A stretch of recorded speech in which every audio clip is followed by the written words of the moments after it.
Mobile আসক্তি, smartphone আসক্তি শিশুদের উপর নানা ধরনের নেতিবাচক প্রভাব ফেলতে পারে। এটি শুধু তাদের শারীরিক স্বাস্থ্যের উপর নয়, মানসিক, সামাজিক ও শিক্ষাগত উন্নতির উপরও প্রভাব ফেলে।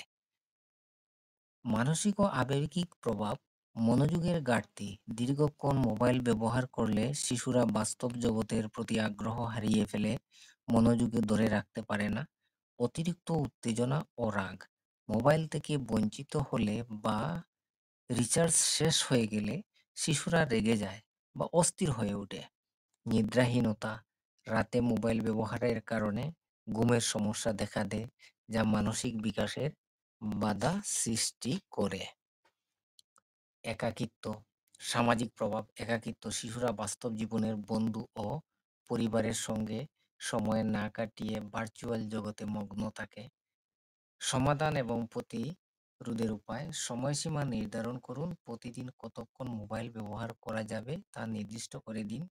বিকল্প বিনোদনের ব্যবস্থা করুন, বই পড়া, খেলাধুলা, চিত্রাঙ্কন ইত্যাদি উৎসাহ দিন। পরিবারের সঙ্গে গুণগত সময় কাটান, নিজেও মোবাইল ব্যবহার কমিয়ে শিশুর সামনে ভালো উদাহরণ দিন। বিভিন্ন বিভিন্ন সময় মোবাইল ব্যবহার করে থাকলে দৃষ্টিশক্তির সমস্যা, দীর্ঘ সময় স্ক্রিনে তাকিয়ে থাকলে চোখের ব্যথা, শুষ্কতা ও দৃষ্টিশক্তি হ্রাস পাওয়ার সম্ভাবনা থাকে।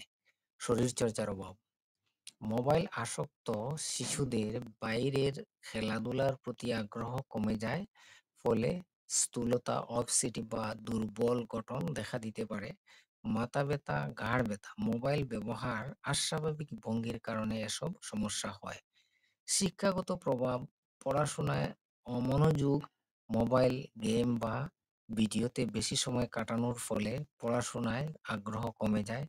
সৃষ্টিশীলতার অভাব, শিশুদের চিন্তা ও কল্পনা শক্তি কমে যায়, তারা শুধু ভোক্তা হয়ে ওঠে, সৃষ্টিশীলতা হারিয়ে ফেলে।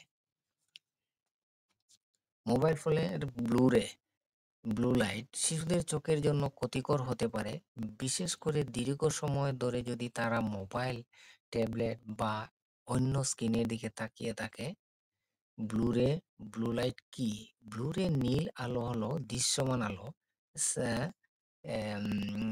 স্পেকট্রামের একটি অংশ, যার তরঙ্গদৈর্ঘ্য ছোট এবং শক্তি বেশি। এটি প্রাকৃতিক সূর্যের আলোতেও থাকে, তবে স্ক্রিন যেমন মোবাইল, ট্যাবলেট, ল্যাপটপ থেকেও কৃত্রিমভাবে এটি নির্গত হয়। শিশুদের চোখের ব্লুরের প্রভাব, দৃষ্টিশক্তির সমস্যা, শিশুদের চোখ এখনো পুরোপুরি বিকশিত হয়নি। ব্লুরে সরাসরি রেটিনা পৌঁছাতে পারে এবং দীর্ঘমেয়াদ তা রেটিনাল ড্যামেজ করতে পারে। নিজেও মোবাইল ব্যবহার কমিয়ে শিশুর সামনে ভালো উদাহরণ দিন। সময়সীমা নির্ধারণ করুন, প্রতিদিন কতক্ষণ মোবাইল ব্যবহার করা যাবে তা নির্দিষ্ট করে দিন। বিকল্প বিনোদনের ব্যবস্থা করুন, বই পড়া, খেলাধুলা, চিত্রাঙ্কন